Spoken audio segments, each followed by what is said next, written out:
3 Μαρτίου, 2 παρά 10. Είμαι για ψάρεμα κάπου στη Χαλκιδική με το φίλο μου τον Αποστόλη. Ο Αποστόλης αυτή τη στιγμή κοιμάται. Μόλις έβγαλα μια καλή τσιπούρα,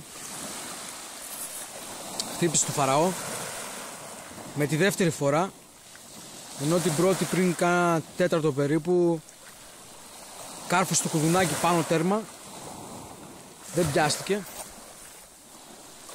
Τώρα μόνο λίγο το κρέμασε, λίγο, γύρω στους 3-4 πόντους και το ψάρι ήταν πάνω.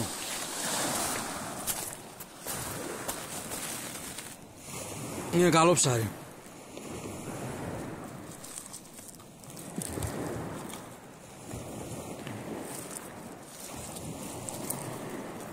Στο μισό κιλό και παραπάνω.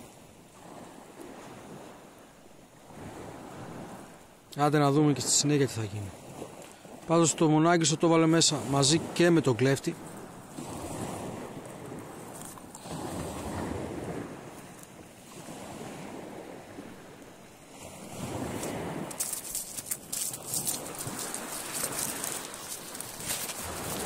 Να δούμε στην παπούτσα.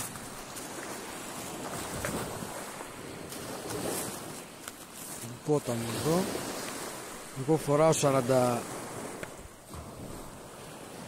43 νούμερο.